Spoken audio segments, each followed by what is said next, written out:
Good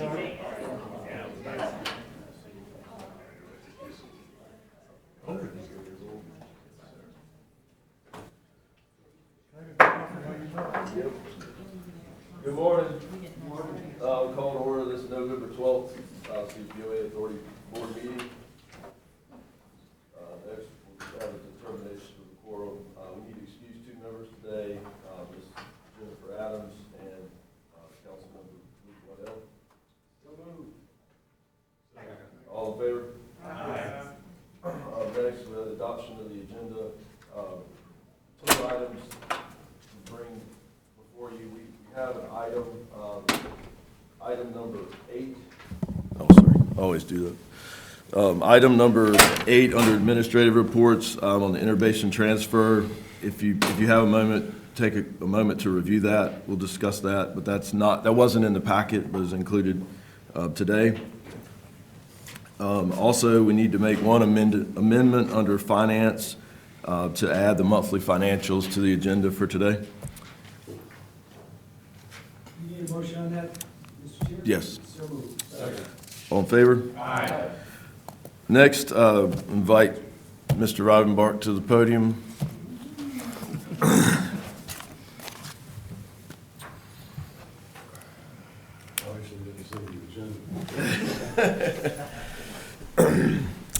We got this plaque for you today, and before we do the whereases, I just wanted to say we're happy to have Commissioner Bill Rivenbark here and Charlie's family. Thank y'all for coming today.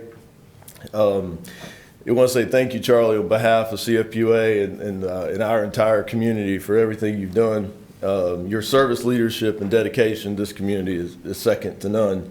You were a part of CFPUA from the beginning, and this organization would not be anywhere near where it is today without your service.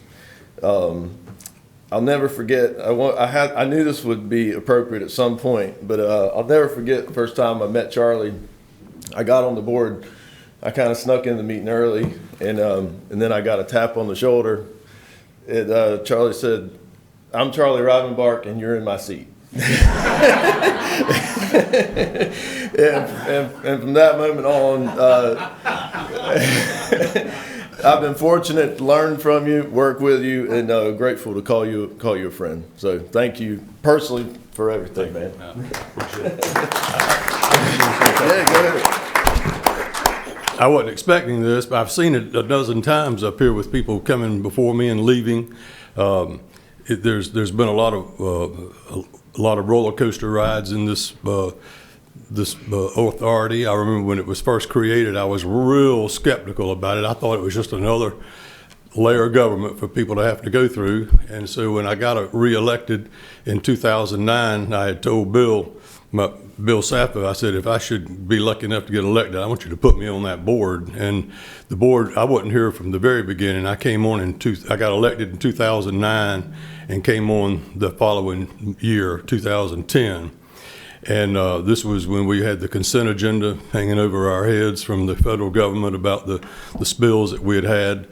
And it was kind of like we were sitting in the back seat and the federal government was driving the bus. But we did everything. We came through it. And then there was, kind of smooth sailing. We dealt with water rates. And we don't have them now, but we used to have meetings that would go to 3 o'clock in the afternoon. I mean that from 9 o'clock to 3 o'clock in the afternoon. And that was not unusual. And we had great board. We were plowing new ground. And it was a pleasure to be here and to serve with some outstanding people that really, this is not one of those things where you get elected to, you do it because you want to. And as you do when you get elected, that was a misstatement, but good people, the very good people who are committed to providing water and sewer without spills and good clean water to everybody in our system. And we've done that and continue to do that. And then we've had the PFAS and the lifetime chemicals that come along, and then we've put together the GAC system out at the Sweeney Water Plant. And I've always wished that every citizen in Wilmington could go and walk through that plant and see what it does. It's impressive. Even I don't care how many times you've been around stuff like that, it's very impressive. And it's because of this group and the helpers and the people that aren't in this group that work for CFPUA, and the midnight breaks in the line that those guys are out there on weather like we had last night fixing it. And I also want to thank the people who but as board members, we get calls from the citizens, and I get them from city council stuff and from CFPUA stuff, and I'll go back as far as Frank Stiers, Jim Fleckner, Carl Vandermeiden. They answered the phone, and they took the problem, and they couldn't always do exactly what the complainant wanted, but they talked to them. And that takes a lot of load off us as board members and council people. And now it's Gary McSmith, Ken, Donna, and Kevin, people that I call now, and they understand and take the ball and go with it. And that means so much, not just to me, but to the people that call in with a complaint. Because people go through life sometimes and never have to call a complaint. And when they do, they're nervous to begin with. And I've been on that side. I know how it feels. So it's a real compliment to you folks for doing all those things. And it's been a high honor to be on this board all these years, and I'll miss it. So keep up the good work, and thank you, my family, for being here. I certainly appreciate that. And I thought somebody had died when I walked out there. Come up and take a picture with you. Pardon me? They should come up and take a picture with you. Well, thank you. I'd like that. Come on, Courtney, Suzanne, Mayor Well, Clark, while Jerry. you come up, let's read your official resolution. So Cape Fear Public Utility Authority resolution honoring Charles Haywood Rivenbark Jr. That whereas the Cape Fear Public Utility Authority is a body politic incorporated by the city of Wilmington and New Hanover County, North Carolina in 2007 to own and operate the water and sewer systems previously owned by the city and county. And whereas Charlie Haywood Rivenbark Jr. was appointed by the city of Wilmington as a council representative to the authority in 2010, took his oath of office as an authority member in February of 2010, and has served continuously since that time. And whereas Mr. Rivenbark has served as a member of the Long Range Planning Committee throughout his tenure as an authority member, where he reviewed capital budgets, system expansion plans, and capacity demands. And whereas Mr. Rivenbark has championed water reclamation and reuse, maintenance and rehabilitation of existing infrastructure, planned and orderly expansion, and quality customer service. And whereas Mr. Rivenbark served as an authority member when CFPUA settled a consent decree with the Environmental Protection Agency, and when the board approved water treatment to protect customers from source water contamination. And whereas Mr. Rivenbark served as an authority member during the selection of 2 executive directors. Now therefore, the Cape Fear Public Utility Authority, through its board and on behalf of its employees and customers, does hereby formally recognize and thanks Charlie Haywood Rivenbark Jr. for his exemplary service as a member of the Cape Fear Public Utility Authority. Thank you, Wes. Thank you, Charlie.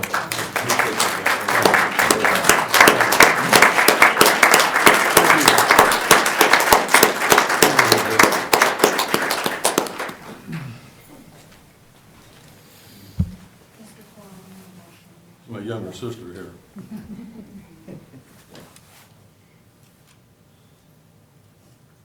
Thank you all. Does that mean I get to leave, or? Yeah, so with that, we need to take a motion to adopt the resolution for Charlie. So moved. All in favor? Aye. Thank you.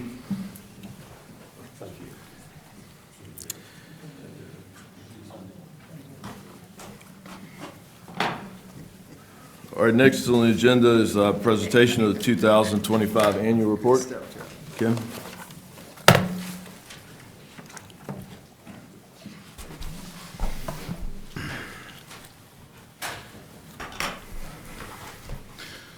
I apologize. I wrote this last night. Let's see how it goes. I'm honored to provide a high-level summary of your 2025 annual report. Now, as you may recall, the CFPUA bylaws require an annual meeting in November, this meeting, where the executive director presents this annual report and thereafter presents the same report to our sponsoring governmental agencies, the City of Wilmington and New Hanover County. Before you on the table is the final report, which I will summarize in the following slides. I am very pleased to confirm that the condition of your authority remains strong and financially sound. This year, we can highlight a few milestones that indicate progress on your strategic plan, which continues unabated. This year, we adopted a $129.35 million budget designed to address our aging infrastructure challenges and retain essential services. We have an unprecedented 112 capital projects underway, valued at $789.5 million, over $750 million underway right now. We have a groundbreaking on Friday for the Southside Reclamation Facility, a generational investment in our community. And you'll see behind you an example of the shovels that we have, and we hope you'll be there to help turn dirt on Friday. And we completed the first utility consolidation with another local government since CFPUA was initially formed. This summer, we welcomed graduate students from UNC Wilmington's Cameron School of Business and the Business School of Surrey of the United Kingdom to help us improve our organizational efficiency and effectiveness. And finally, we end this calendar year with national award recognition for our reclamation treatment plants, our water treatment plants, and the highest honor provided by our industry for water system utility management. In 2024, we folded the customer service department into our finance department for greater organizational efficiency. In 2025, I'm pleased to report that we saw exceptional work by that group, as measured by industry benchmarks and metrics, reflecting our continued focus on improving the customer experience. Your water and wastewater utility continues to grow, although at a slower pace than years past, with 980 meters set, down from 1,213 meters installed last year. But the value of infrastructure conveyed increased by a little over $711,000 to $11,888,667 in conveyed infrastructure assets over just the first 10 months of this calendar year. So we have a couple of more months left for conveyed assets and for new meter sets. Despite the rate increase necessitated by inflationary pressures and the cost associated with the replacement of the Southside Reclamation Facility, our water and wastewater services are still the most affordable in the region, with the average amount of customer income spent on water and sewer with our authority below that of Brunswick County, Fayetteville, and Pender County. Our system development charges remain some of the lowest in the region, demonstrating our commitment to economic vitality in the community. Now, as this board knows so well, consolidations of local government organizations or services is extremely difficult and labor-intensive. But such consolidations, while not taken lightly, when done right, bring value to everybody involved for decades to come. And I'm very pleased to report that we did it right. Our authority completed its consolidation with the town of Wrightsville Beach in September, a merger that meets the needs of our new partners and ensures the cost of consolidations is not borne by our existing CFPUA customers. Multiple infrastructure projects are now underway to bind our utilities more closely together, and our new customers have received their last bill from the town and their first bill from CFPUA. So in addition to the 980 new connections we added through orderly growth, we now have 2,800 new metered connections through the town to share the cost burden of operational expenditures for all. Now, key to our vision of serving future generations is the replacement and expansion of the Southside Reclamation Facility. Originally opened 53 years ago, this community asset now stands ready for total replacement.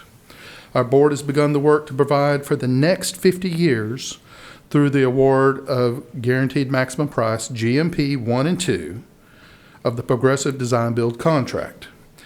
As I noted a minute ago, groundbreaking is this Friday, November 14th. Please be there if you can. And all design will be completed by year's end. Final costs are expected to be known by March or April of this year, of 2026. And this board will vote on the final contract, GMP number 3, as early as May 2026. At the same meeting, you approve next year's budget. Our end goal remains unchanged. Replacement of this existing facility and addition of additional new capacity to support orderly growth and provide for the community as it exists today. We will achieve that goal, and we will open this new facility by 2029. Now, good governance is the hallmark of a well-run utility, and our utility continues to receive national recognition for operational and management policies of our board. Our strategic plan was formed upon the goals and objectives of our board and is based upon the effective utility management principles, our industry's primary guidance for best governance practices and continuous improvement. Last year, we were honored to be one of a handful of utilities asked to update that guidance. And this year, we received our industry's highest award for water system utility management, the Association of Metropolitan Water Agencies 2025 Platinum Award for Excellence, which is on the table over here. We have been recognized by the largest and most complex water utilities in the nations as a peer. And we will be challenged by those same utilities to sustain the status of world-class utility by driving forward innovation and positive change for our industry. I want to recognize our board members, past and present, for your vision, foresight, and discipline, and unwavering commitment to our public servants. I also want to thank our staff for translating our board's vision into reality. Now, as we remind ourselves every day, infrastructure management is a key function of any utility. And as good stewards of our infrastructure, we have projects that span the full spectrum of potential activities for water sector utilities. From major investments in city and county specific projects to difficult and costly water and sanitary sewer replacement needs, our focus is on the future by renewing the infrastructure gifts of our grandparents and giving them back to our grandchildren. Much of what we are constructing today was funded by generous grant funding from the North Carolina General Assembly. And the two projects highlighted on the slide behind me were made possible. They weren't even on our radar as something we could do effectively. They were made possible by such grant funding. And they will play an important part in controlling our costs. We will continue to pursue additional state and federal funding in 2026 to help ease the burden on our most vulnerable customers. From ongoing maintenance of our water infrastructure to projects designed to sustain the community, your utility puts its board strategic capital improvement plan into action. We work to leverage technology and gain new efficiencies. We are undertaking important economic development projects in northern and southern reaches of New Hanover County to serve the customer of tomorrow. These projects will leverage those new customers and their new revenue to again ease the burden on the most vulnerable current customers. Our job is to ensure the City of Wilmington and New Hanover County continues to have the best utility possible, operated and maintained at the lowest possible cost, while remaining responsive and responsible to our community needs now and into the future. So finally, as a special purpose unit of local government, we honor the public trust to hold ourselves to the highest fiduciary standards. As established in our pre-audit numbers, which you will see from our auditor at the next meeting, your authority is healthy and well managed, with revenues to cover expenditures as well as fund a robust and growing capital improvement program. You have taken prudent and necessary steps to ensure our financial needs are met through measured, well thought out financial policies and community investments. So on behalf of CFPUA's customers, staff, and stakeholders. I want to thank our board for your continued support. Are there any questions? Thank you. Thank you, Ken. Next, we have approval of our minutes from last meeting. Dr. Cannon. The report is included in your packet from last month, and if there's no discussion, I would make a motion to adopt those minutes. All in favor? Aye. Next, public comments. No speakers today. Next, we have our consent agenda. We have 2 items before you. Any questions, comments, or take a motion to approve? So moved. Second. All in favor? Moving on to new business, administrative reports. Nicolette, attorney's So report. I do not have anything for the attorney's report, but we will need to go into closed session to discuss potential litigation and the pending litigation of IV Custom Builders versus CFPUA and CFPUA versus Comores. Okay. Thank you. Now, next, executive director's report, Mr. Aldrich.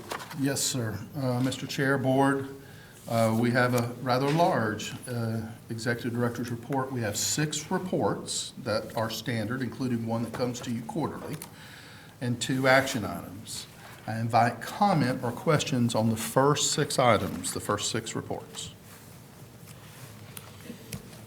Mr. Zappo. Just want to say thank you for this, the quarterly capital improvement program status report graphic. I got to tell you, I spent every bit of 15 to 20 minutes going over it because at first glance, it looks like I'll never, way too confusing. And if you just settle down and you look at it, it has a tremendous amount of information and also shows you trends, within it. So please don't do what I did first and get, depressed by it. If you take a look at it, just settle down, get a cup of coffee, and look at it, and it will come into focus. I think it's really good and approaching brilliant, so thank you. Must be great.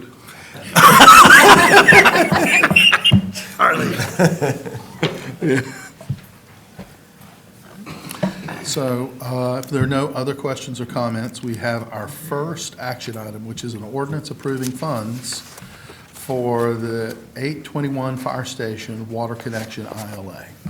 As, Can I go back to the reports? of course. Yeah, go ahead. I noticed that the disconnections had popped up on the key indicators report. Is that due to, what do we think's going on there? Well, we are actually watching that rather closely. Other utilities last week were asking themselves if the government shutdown was impacting disconnections, and they were making individual utility decisions about whether to suspend disconnects. So we challenged our customer service staff to start recording any feedback from our customers, and I authorized more lenient and more frequent payment plans for anybody that shared that they were impacted by the government shutdown in any way. So it's possible that that has you're seeing some ripple-on effects, because we do have a reasonable population of federal employees here, and we do have a number of people in a population that require our social safety net. But we as staff have taken some action at the front line to try to mitigate that through better payment plans. So on the chart before that, with the financial assistance, would that lag? It So, probably because that's would- actually down in September, but disconnections were up, so I was. Financial assistance report would be a lagging indicator, because Because we they have would to get- get that information.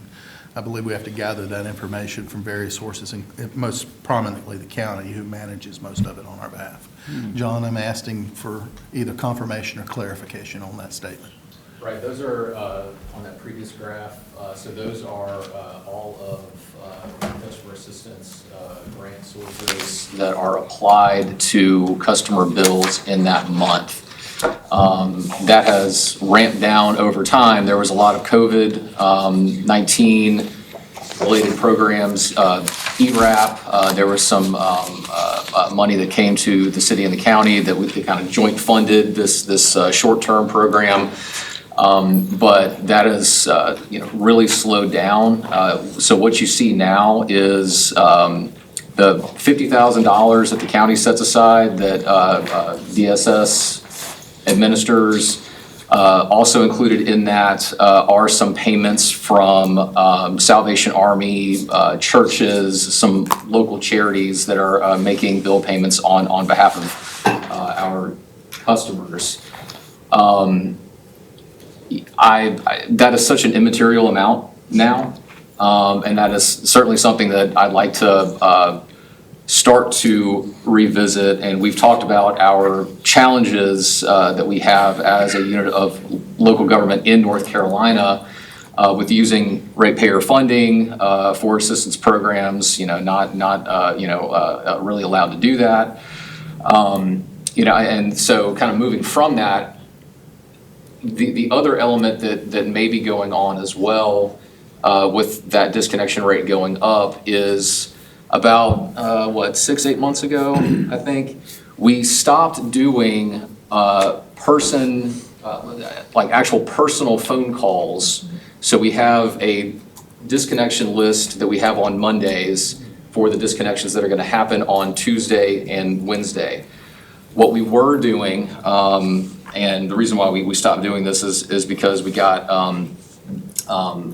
we had a lot of staff turnover and really weren't able to do this. But we were making personal phone calls to the customers that were on that disconnection list, and that seemed to have some success in bringing that disconnect number down.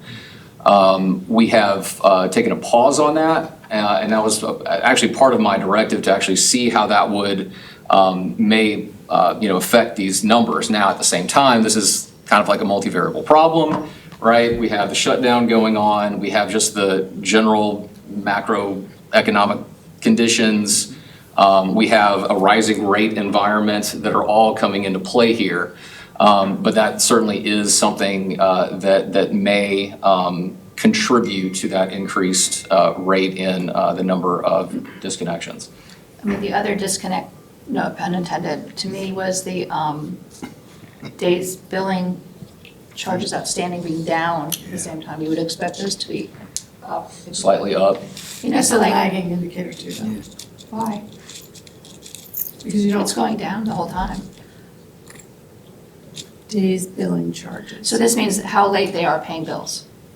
These are late bills, basically. How much billing we haven't collected is going down to like 31 days, which is super good. Comparatively. There's analysis that we probably should dive deeper into, and it's something that we can bring to the Finance Committee in terms of a conversation. We're trying to understand what this data is trying to tell us also. I will share with you that I shared with the Finance Committee a series of reports from Finch and Moody's talking about the changing federal landscape, in particular how some of our safety net programs and our FEMA funding may be changing over time.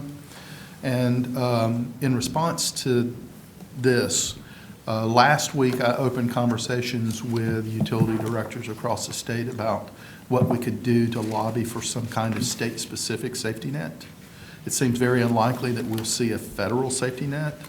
So as the utility directors all met last week, we started a conversation around, all right, what could we do as an industry to influence the North Carolina General Assembly to consider a state-specific water and sewer safety net program, a LIWAP-like program. Thank you, and I appreciate you all continuing to make phone calls and help people. So we do a good job at that, and we should continue to. And since we're talking about it, if I could just, I can't remember all the details of how disconnects work and how people are charged for reconnections and what our payment programs look like. But we know every year through the holidays, we try to be more lenient, and in January, we always see spikes as people sort of get their bills. And I'm wondering if there's room for us to discuss making sure we are being really lenient around the holidays, knowing that this is going to happen. It happens every year, so. Yes, that by practice, we end disconnections around the holidays, and we pick them back up in January, which leads to that spike you mentioned. And we will continue that practice unless directed otherwise by the full board. Thank you. I'm sorry to interrupt. Mr. Chair. So I want to thank Director Hudson for focusing on both those issues. I appreciate it. I looked at them as well, and I guess maybe I just fell into the trap of the time of year that it is and UNCW. And I wonder if that is also one of the multiple factors, John, that you're referring to as to why we get disconnects, because we get disconnects and reconnects in the fall for the UNCW students move into different apartments, et cetera, like that. I just chalked it up like that. Am I correct in saying that's a part of it, or am I think wrong? there is some cyclical, there's a cyclical nature to the disconnects. If you were to look at it, over time, you can see those fluctuations. I'm not exactly sure exactly why. I think that's a decent hypothesis, but couldn't say for sure. I will point out, you have in your agenda the artificial intelligence utilization policy. Our billing software now contains a plugin for AI, and we're already using it to try to understand what people are telling us in the recorded conversations. You will see a greater use of AI to help us analyze the data in front of us and make the data better so we can get better analysis. But we're still looking at this, trying to ask ourselves what it means. I think fundamentally, I will share with you that the federal sources of funding for what I'd call safety net programs in general and water programs in particular has dried up. So we are now looking at state and local solutions. And your state utility leaders recognize this, and we're working hard to figure out if there is a state solution we can talk about. Thank you. Any other questions about the reports? Okay. Then I'd invite you to please look at the first action item. As noted in the weekly update, this is a ordinance that we should have brought forward to you earlier. It's tied to a project that's underway now, funded by the county, and we ask for a motion from the table to approve the ordinance.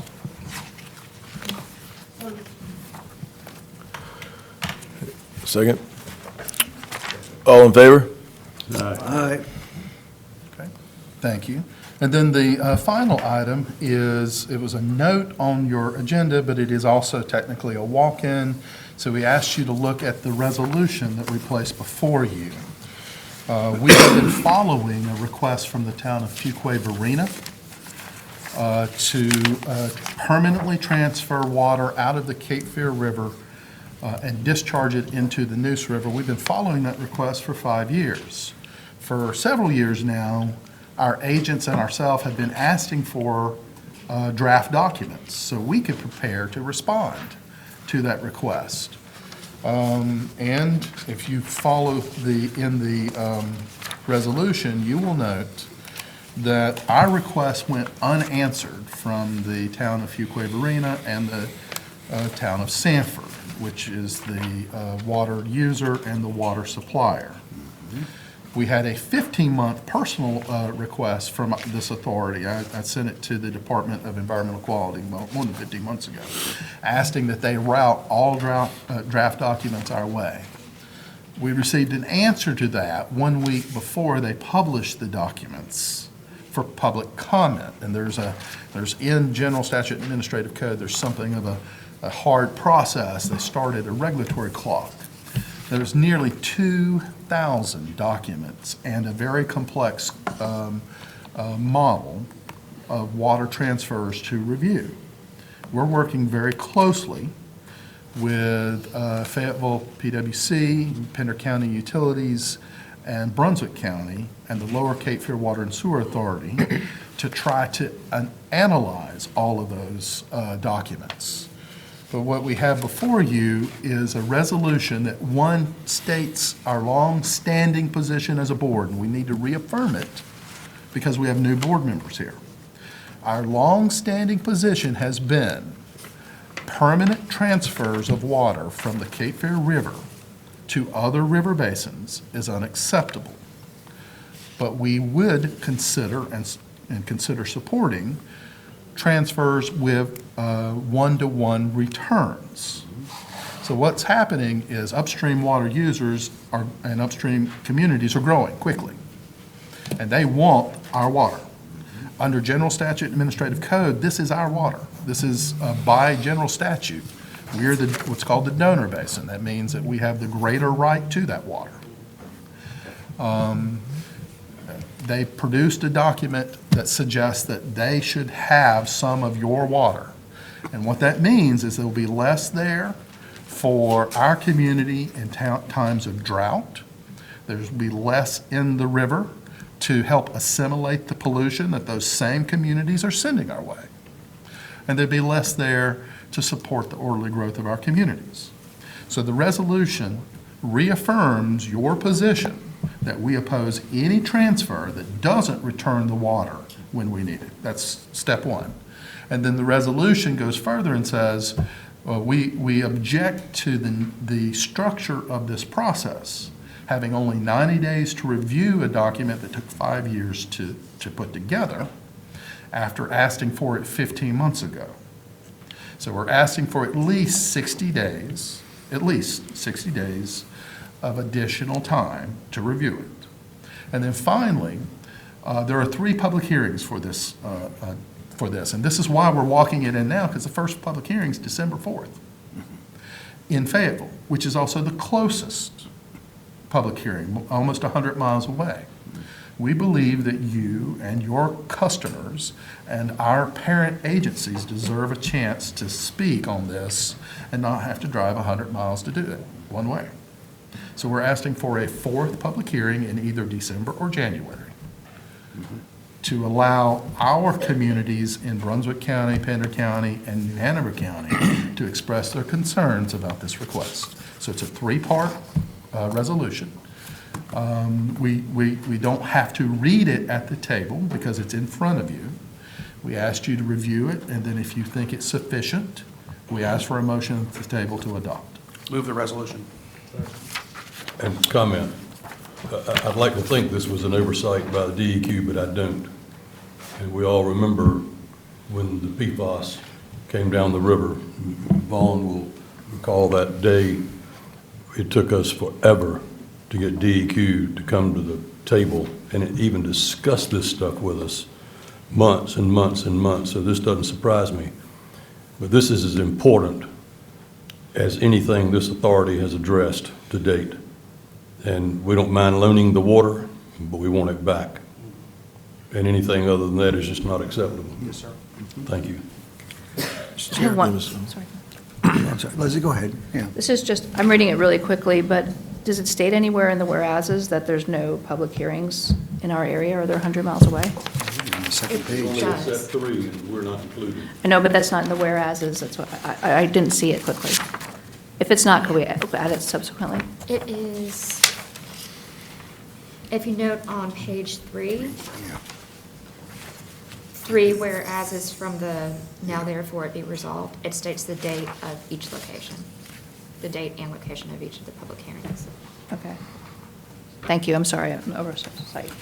We do have a letter for your chair, which in great detail, very similar to the detail I just gave, expressed to the chair of the EMC our displeasure and dismay that we're not having a hearing here.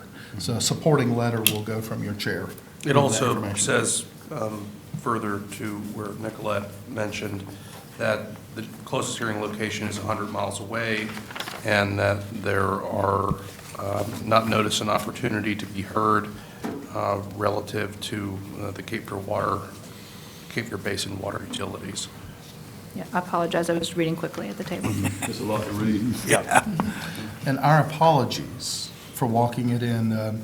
This just all came together rather quickly, and we've been working with our parent organizations, and I want to thank our parent organizations, the City of Wilmington, where Mayor Bill Sappho is going to bring a similar resolution, and New Hanover County, where our representatives have a similar resolution to consider, for maybe moving this forward in their forums also. So this is the work of trying to collaborate among 4 local governments, if you think about Lower Cape Fear. There are also the Board of Realtors, Chamber of Commerce, North Carolina Southeast, anybody. We need to inundate them with this. This is extremely critical. Yes. Mr. Chair? Yeah, Mr. Sutton. Thank you. I think it's worth noting also that the Home Builders Association statewide locally, I won't speak for the state, locally are behind this, because there's a narrative out there that we're trying to we're putting a roadblock into development up in Fuquay Varina, which is absolutely not correct. We support, the development they have up in that area. We just want them to do it by the rules, or if they take water out, as Ken has said multiple times, just put it back in. The deal is they have the technology to do it. They just don't want to pay for it. It's easier and cheaper for them to run the water, back over to the Neuse River. That's what's going on. So the home builders get it, and they are supportive of what we're trying to do, because it impacts us and our ability to be able to provide development here. I would like to, at the table, thank the Home Builders Association for that long-running support. I also like to thank our environmental advocacy community. We met with Kent Burdette, who also has expressed concerns about this and is working with the advocacy community to raise objections. So these are one of these rare issues that cross all lines, and we all agree that we can loan water out, but we shouldn't give it away. Yeah. And the town of Fuquay Varina has known this was going to be the end result from day one. Okay. Yeah, and they set it up. One other thought, I just had the opportunity, Secretary Wilson of the DEQ is in town for a couple of days here, and I had the opportunity last night to speak with him about this issue, and he, I guess, was overall aware of that and knew about, our resolutions coming forward. But I tried to stress on him specifically the hearing issue, that we need to have something here in New Hanover County. He seemed open to it. He did not commit, but I think we'll see some motion on that issue. Any other comments? We have a motion and a second. All in favor? Aye. That is All my right. report, sir. Thank you, Ken. Next, we'll move on to the committee reports. First, Executive Committee met on November 5th. The minutes of that meeting are in your packet. Anybody has any questions or comments? We do have one action item, which is a resolution opposing the expansion of the Kenmore's Fayetteville Works facility. And I will read. What's that? Yep. I'll read that resolution, and then we can take any comments and entertain a motion. Whereas on August 14th, 2025, Kenmore submitted a heavily redacted revised air application for its planned vinyl ethers expansion at the Fayetteville Works facility to the DEQ Division of Air Quality. The application describes Kenmore's intent to increase capacity by 100% in the vinyl ethers north process area and by 40% in the vinyl ethers south process area. Kenmore's has also asked to start operations at another process area for 12 months without an approved application. And whereas on October 20th, 2025, DAQ returned the application is incomplete. Among the most concerning inadequacies cited by DAQ was Chemours' failure to adequately account for the substantial additional emissions that will result from its planned increase in PFAS manufacturing, and whereas these emissions and errors by Chemours identified by DAQ are the most recent examples of Chemours' pattern of failing to disclose information about its operations and resulting emissions and discharges that is necessary for the state, public water suppliers, and the general public to fully grasp the impacts of Chemours' ongoing pollution, particularly with the proposed expansion at the Fayetteville Works facility. And whereas Chemours and DuPont have repeatedly demonstrated an inability to reliably and safely operate at the Fayetteville Works without releasing Gen X and PFAS compounds into the Cape Fear River. And whereas Chemours and DuPont have repeatedly demonstrated an inability to reliably and safely operate at the Fayetteville Works without releasing, wait, I already said that, so I'm sorry. A lot of whereases here today. Whereas Chemours recently published its 2024 sustainability report, in which its president and CEO, Dennis Digman, states, "We refreshed our core values, safety, integrity, partnership, ownership, and respect, based on feedback from thousands of Chemours employees, and established a new corporate vision to deliver trusted chemistry that improves lives and helps communities thrive. And whereas a company espousing such virtues should value people, its neighbors, and the innocent residents of impacted communities. Instead, over the course of its existence, Chemours has been a scourge upon the residents who depend on the Cape Fear River, subjecting residents to escalated levels of testicular cancer, kidney cancer, liver disease, infertility, and thyroid disease.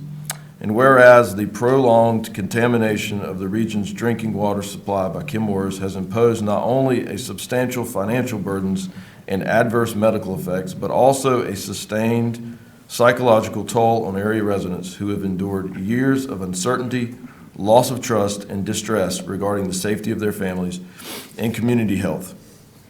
And whereas Chemours and DuPont have left the authorities' ratepayers in Wilmington and New Hanover County to pay for the company's decades of sins for which they have yet to atone, years after being presented with irrefutable proof. These sins are not accidental, and whereas to continue to protect public trust in the water provided by the authority and abate risks driving customer concerns regarding the safety of their drinking water arising from Chemours' proposed expansions, the Cape Fear Public Utility Authority asked the North Carolina Department of Environmental Quality, and particularly the Division of Air Quality, for the strict restraint necessarily required for Chemours' Fayetteville Works facility by denying the expansion application in its entirety. But therefore, be it resolved that to safeguard the public health, safety, and well-being of hundreds of thousands of North Carolinians depending on the waters of the Cape Fear River, the Cape Fear Public Utility Authority Board hereby opposes the application as submitted for and any expansion of the Chemours Facility Works facility, and requests that the North Carolina Department of Environmental Quality, Division of Air Quality, deny the application in its entirety, and request the North Carolina Department of Environmental Quality to immediately require Chemours to cease any operations that result in any increase of releases, discharges, and/or air emissions of any PFAS at the Fayetteville Works facility. Whew. Yeah. Mr. Chair, Yeah, sure. I would just like to compliment council for that eloquence of that legal document. Thank you. Any other comments, questions? Otherwise, we'll entertain a motion. Motion to approve. Oh, yeah, yeah. All in favor? Aye. All right, that concludes our executive committee. Moving on to Finance Committee, Mr. Smith. Okay. Packets in your handout. First, are there any questions about the minutes from the meeting? Any questions or comments? Hearing none, as we pointed out earlier, we omitted the monthly financial reports from the agenda, so John, proceed with that now. Good morning. Morning. Get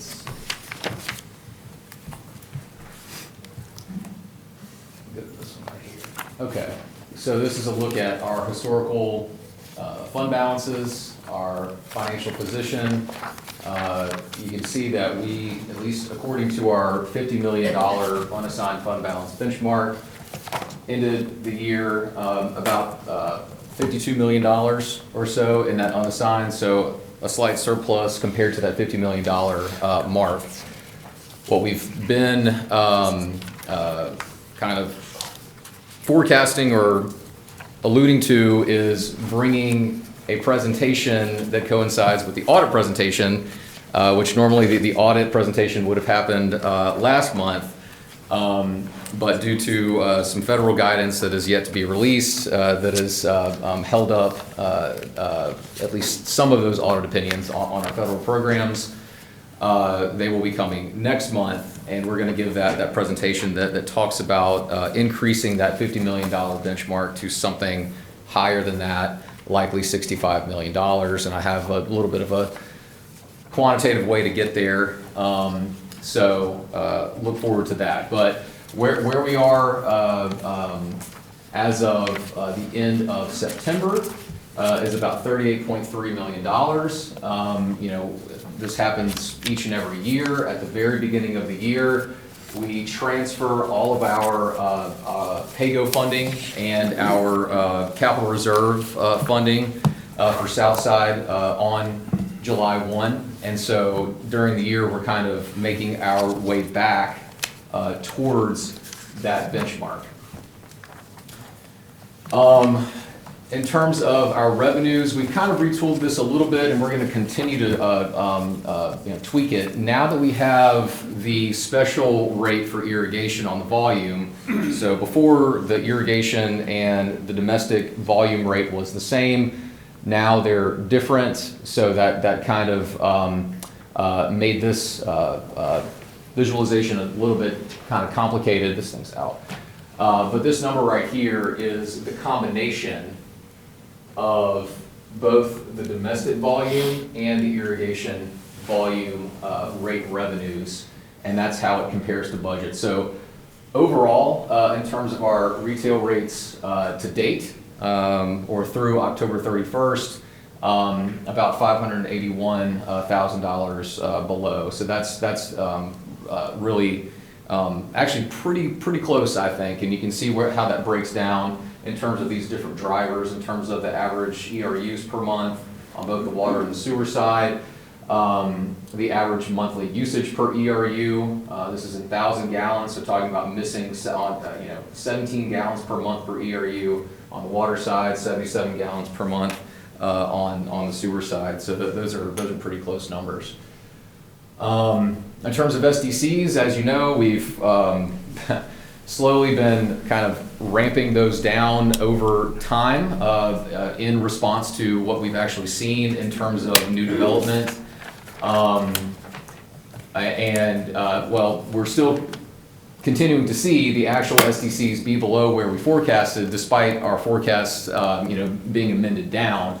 However, with that said, they are closer than they have been over the past couple of years. So you can see where the numbers are on the water side. Through the end of October, we would have expected to see around 400 ERUs, single ERUs assessed in terms of the SDC. We're at 357. On the sewer side, 367, but we're at 336, and that's how that manifests in terms of the revenues to date, short a couple $100,000 there. Debt service coverage looking good. This is really driven by some sources that were not budgeted, some revenue sources that were not budgeted. So we have some revenue sources that are associated with the consolidation. Earlier this year, we got our second installment of the Town of Wrightsville Beach's SDCs. the balance of that total of $13 million in SDCs that the town of Wrightsville Beach owes as part of the consolidation is going to come later this month when they transfer the vast majority of their water and sewer enterprise fund cash to us. They're still going to retain a little bit to pay out contracts and to do some customer refunds and things like that. But the majority of their cash is going to be coming over later this month. I think the other thing that's in there too are some settlement funds, and I think we've gotten this fiscal year about 1.8 or so from the 3M so far. So that's driving that up. That's great news, that 1.98. Oh yeah, oh yeah. Let's see, in terms of this debt picture, this is something that we're going to be monitoring closely with our debt issuance, and I'm going to try to delay it as much as we can. And we actually have a call later this week with Davenport to talk about it. But there's going to be an approximate $220 million bond issue that's coming in the next, let's call it 6 to 12 to maybe 15 months, let's say. And we have this debt limit right here, right? So, we're going to be looking to make sure that that fits in with that debt limit. Again, this is kind of a policy guideline, and really what this is driven by is if you live above this debt limit, what that means is that debt service coverage that we want to achieve, we're not going to achieve it. So with something like this generational project, and really kind of unprecedented for us, talking about, and Ken said this before, we have about $1 billion in the ground right now that we've accumulated since the beginning of time. So that's the investment that we've inherited from the city, the county, the investments that the authority has made to date. We're talking about increasing that by 40% or 45% in one project. I mean, that's just to kind of give you a sense of scale. So this is just something that we're going to be monitoring in terms of how that fits in with this debt limit metric. Can I ask you a question? Sure. Go back. That $932 million, does that include assets that were transferred from Wrightsville Beach? That does not include those yet. Okay. And it's not a whole bunch. So how that would increase that number is maybe really about $3.5, $4 million. $3.5, $4 million. Okay. Yeah. Well, it's a little bit. The parking fund, we could be all right.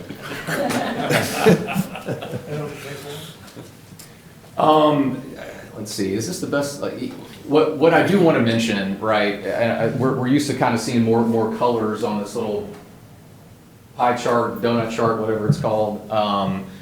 We have chosen to scale back our active investing program, and the reason is because that money is tied up through the maturity of those investments, right? With the Southside project coming, and with these other grant and loan projects that are funded on a reimbursement basis, we just want to make sure that we have as much access to our liquidity, to our cash as possible. The money that's out in the NCCMT is earning a return, but if we need to draw on it, we can send them an email and they'll send it to us the very next day. So we've kind of let our treasuries and agencies mature, those active investments, and we've moved those funds over to the NCCMT, still earning a return, but you can see in doing that, those returns have converged, right? So this blue line is our total portfolio that does include our investments in the NCCMT.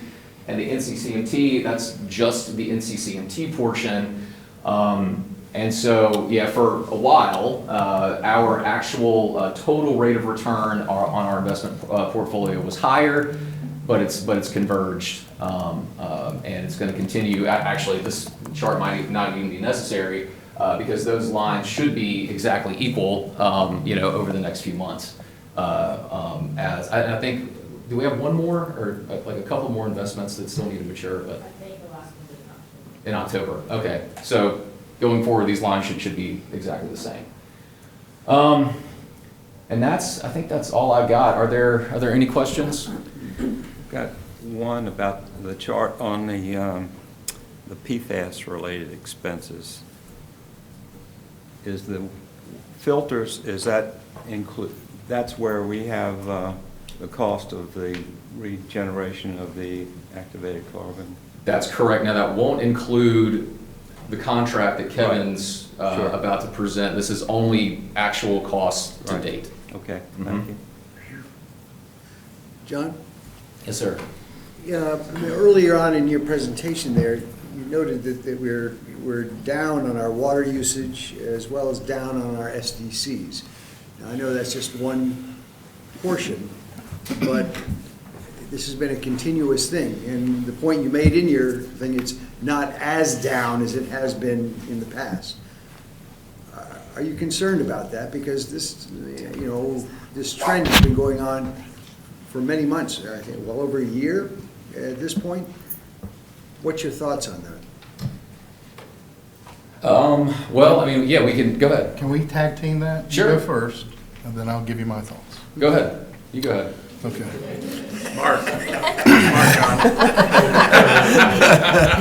Yes, I am concerned about it. I do think that we're seeing something along the lines of our increased rates over time, and especially rate increases that we've done here in the last couple of years. It's impacting the price elasticity of demand is the technical term. It's another way to say it's what people are willing to use. They're noticing their bills going up, and they're being a little more frugal in their water use. So one of the realities is as our rates increase, people will actually use less. That's where a tiered rate, for example, comes into play. A tiered rate is actually designed to encourage conservation. Well, that has some benefits long-term because it saves capacity, but it has some immediate impacts along the lines of the revenue coming in. So we're watching this, trying to understand, all right, what is the acceptable usage within our community, and will we have some, what should we expect in terms of decline going forward? Because we will have a rate increase proposed for you in the next year. That's in the model. And we need to think about, all right, what's that rate increase's relationship to people's willingness to use our water and how much they might try to decide to reduce it. Yes, it's a concern. Now, on the system development fee side of things, I believe that you as a board has done everything reasonably possible that you can to make the playing field level and help us add new homes. We have over $100 million worth of investments underway right now in northern and southern New Hanover County to allow development to continue at its current pace. Much of that was paid for by grants, by the way. But that's another multivariable problem, to use John's terminology. The economy, the interest rates, the availability of building crews, the speed that we can get permits through the state, for example. In our budget, we're thinking about adding staff to increase the speed of permitting. So we can get within this organization, so we could try to get more housetops on the ground. And then there's also a reality is that we say those things, our community may have a totally different opinion or a changing opinion on growth, right? So all of that impacts these system development charges. And then there's more to be said about that, but in closed session. John, would you like to, is there anything that I need correction on? Yeah, let's leave it at that. That's good. I know that the growth within the city limits is hovering just under 2%. What is it in the unincorporated area? It's about to become a lot more, as we brought the Sidbury Road and the Holly Shelter, water and sewer, and Plantation Road. Well, let me Yeah. ask it a different way. Yeah, Considering what the decrease in SDC's charges are, what has it been? I'm not sure I understand the question. Well, Yeah. you're talking about Future. yeah. future. I'm talking about what is the realistic growth in the county, in the unincorporated area, say for the last 2 or 3 years? Because everybody thinks that the city of Wilmington's in boom. Yeah, I get And what you're it's saying. just not. It's occurring outside the corporate limits in Brunswick County, Pender County. Go stand on the approaches to New Hanover County any morning from 7 o'clock to 9 o'clock, and you see 50 to 75,000 cars coming in to the city and to New Hanover County. And that's what everybody sees when they're going to work. We're exploding, and we're not. So I was just curious as to what, that's got to have something to do with that projection. Yeah, and it's really hard to speak about that through SDCs because they are so volatile. I think maybe a better way, at least for us, that gives us a little more clarity is the growth in ERUs. For a long time, we were seeing consistent 2% growth in ERUs on both the water and the sewer side. Over the past couple of years, that's gone down to about a 1% increase in water and sewer SDC. So that kind of gives you an idea of the growth change. So, yeah, it is something definitely to be concerned about. I think, Ken addressed the big picture, because all else being equal, what that means is that ratepayers are going to have to pay more than they otherwise would have, In terms of I guess kind of the micro level problem of balancing this year's budget, that is something that we do each and every year. We're looking at these estimates and at these drivers. And I guess what I would say in terms of how these numbers look, I'm not too concerned about this number right here causing some type of major shortfall for this year. But Ken is absolutely right on that larger macro level. All of these different drivers are going to result in more pressure on customers. But again, you've done what I believe you can do to create the environment. And you've got a report in our report that talks about these economic development zone projects. Once they get done, only then can the development community do their side of things to start putting in permits to lay water lines to their individual subdivisions and start adding homes. It's a lagging indicator. So it's 2027 before we will see the fruits of your labor. And in the meantime, we got this reality of both declining usage and declining connections per your meters. One quick follow-up, it's related to this. John, do we have a number or a handle on the number of water-only customers that we have? And the reason, sorry, it's a leading question, but it came to my attention through a customer who approached me about being encouraged to put in an irrigation meter until we ran the math on it and realized that would only hurt him in this case, then, because he's a water only and not a sewer and water. Do we know how many people fall in that category? I don't have the number off the top of my head. I want to say it's probably it's maybe about 4,000 or 5,000 customers. We can provide that in the weekly update. We do have those numbers, we just don't have it off the top of our head. So in some of our messaging, though, I think I'm correct when I say that it's not to their benefit to put an irrigation meter in. That's absolutely right. Yeah, so I know this whole irrigation, increase in fees has been a little bit confusing, so I just think in our messaging, if you are a water-only user, but I know that people will misinterpret that. I don't know, it just came to me, and here I was banging the drum saying, no, get yourself an irrigation meter, it's gonna help. And I was completely wrong on that. Well, again, what we encourage you to do is, as Charlie said earlier, in these complex cases, give them our number. we'll dive into it and try to help educate them individually. And then we'll look for overall messaging to explain what's driving these costs. And fundamentally, what's driving these costs is the infrastructure that my grandfather and your grandfather gave us is aging out. And it's time to replace it and give it to our grandchildren. And it's expensive to do that. Yeah. That's the message. One of the smart things during annexation in the 80s and 90s and a little bit in early 2000s was people who were annexed and came on to municipal services, they kept their well. And they continue to use that for their irrigation. So, lots of people. Yes. Yeah, me included. One. Yeah, me too. Thank you. Oh, Just a different topic, if we're done with that. Yeah, oh, yeah. On the donut chart,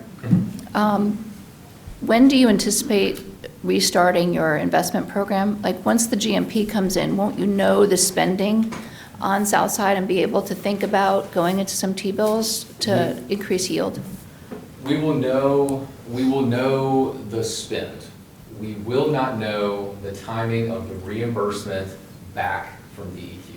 That's what we won't know. And that's really what's driving it. We've seen, there was, at one point, we were seeing 8-9 month turnaround times. That is just not going to be, that's scary when you're talking about a $425 million project, right? And you're looking at monthly pay apps that are maybe running 10, 12, $13 million, and you get 8 or 9 of those stacked on top of each other, is scary. So, you know, we have seen those go down. I think we have a better line of communication with DEQ.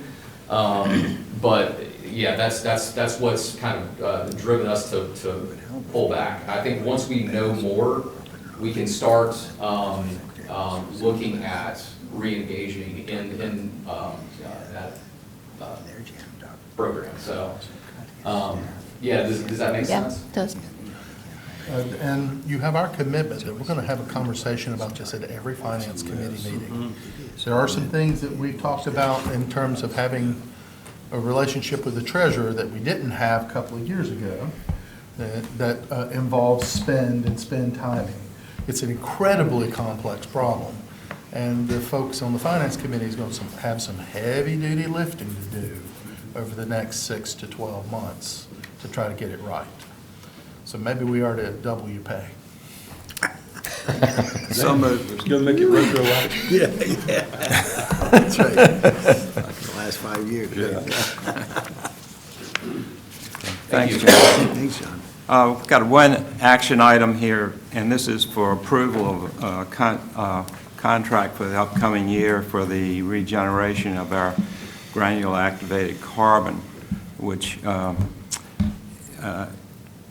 you've seen this information. Are there any questions or comments? If you have some, Kevin would be glad to entertain those. Mr. Chair, just a quick comment to add to it. I was the one that asked it to be put on our list here, just to put a highlight on it, so that we can again be reminded, all of us, of the cost of regenerating this, the GAC. It's a big number, and that factors into our negotiations with Chemours and all the others that, you know, Yahoo, we got the system built. This is the, you know, quarterly cost? No, you know, well, I guess this is for Annual. one full year, is that correct? Yes. Yeah. So the annual cost is another $4 million. We're putting a lot on our ratepayers, that's all. Just wanted to make sure that we all saw that. Was that originally, I don't know if I'm dreamed it, wasn't it originally about, we budgeted about $5 million a year for this? Okay. Yeah. So, okay, we're going in the right direction. Yeah, yeah. Yeah, that was the high-end cost estimates. But we've also, correct me if I'm wrong, it needs to be cleaned more often than we originally thought. Or- Yeah, we're doing better than the original high-end cost estimates, as you can see here. Yeah. But we also hoped it'd be closer to 2 than 4. Yeah, That was the low end, right? So we're hovering somewhere around 4 million. gotcha, good. Any other questions or comments? Otherwise, take a motion. So moved. Second. All in favor? Aye. All right. Next, Sustainability Committee, Dr. Cannon. Yes, we do not have a report today, but we met, and just to keep you updated, obviously our greenhouse gas reductions are being affected by the change in decarbonization at Duke Energy, so we're sort of making sure that our goals are lining up with actual possibilities. And I'll note that the new wastewater treatment plant is going to drive up our energy needs, but we are going to be producing much cleaner effluents and emissions, and so it's a net positive for sustainability. I've got a question, Yep, Smith. and it goes back to something we've already approved, which was the AI guidelines.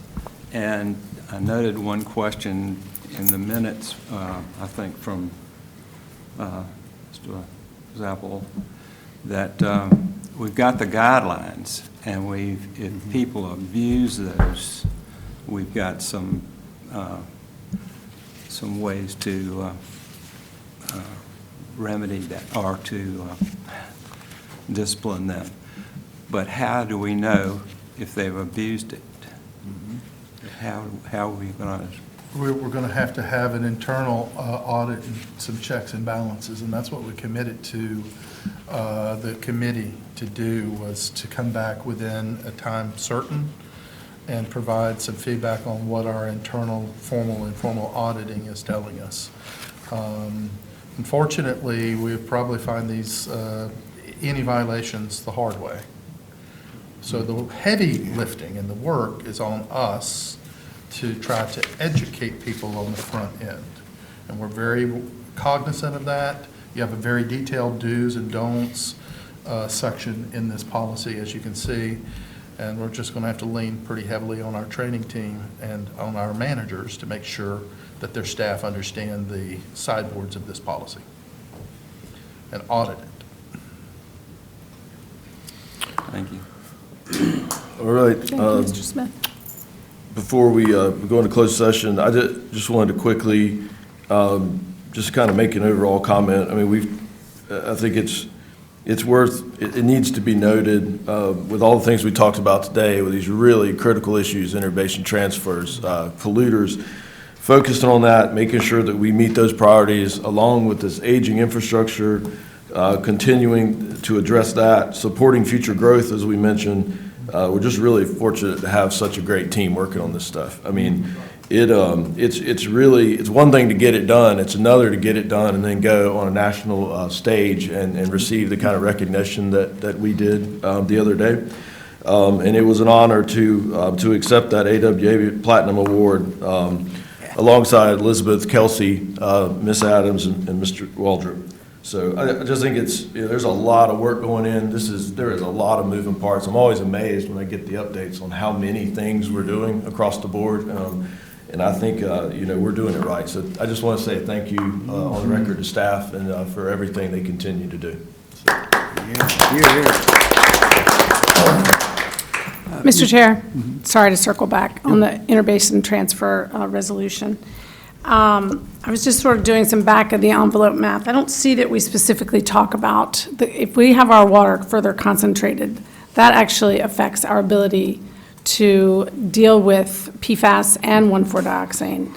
And it looks like 6 million gallons a day on a really low flow day or on in a drought situation could be as much as a 1% to 2% change in the water. And so I'm just wondering if we should mention that, both from a legal standpoint and from a PR standpoint when we're talking to the folks in the Triangle about this. So one of the things that we hope to do with our consultants is develop a more quantitative discussion about the impacts to water quality. That's why we need the extra 60 days to start reviewing both the quality and quantity impacts. Okay. I think your back of the napkin calculation is in the ballpark. We've got some engineers on call who are looking at that for us, and we need a little extra time to give them a chance to give us better answers. Great, thanks. Just one quick comment. I didn't want to take time as we were going through the different reports, but I did want to just highlight for only a moment the strategic plan update, I noted that, deep into the environmental stewardship and protections clause, a two-sentence note that our LED lighting retrofit project is off the ground. It has taken flight and is actually happening. So the reason I bring up, those of you who've been around for a while know I've been banging that drum for quite some time, and I am thrilled. It just made me smile from ear to ear on that when I saw those numbers. Yes. So thank you. I did not have to bring the ladder over and change the light bulbs out. So, good deal, yeah. All right, any other comments? If not, Nicolette? I would ask for a motion for us to enter into a closed session to discuss potential litigation to maintain attorney-client privilege, IVD Custom Builders versus CFPUA, and CFPUA versus Commerce. Second. All in favor? Aye. All right. Take a quick break and then jump into it. John, Yes. Kevin, Gary, Mackenzie, and Brittany, please stay.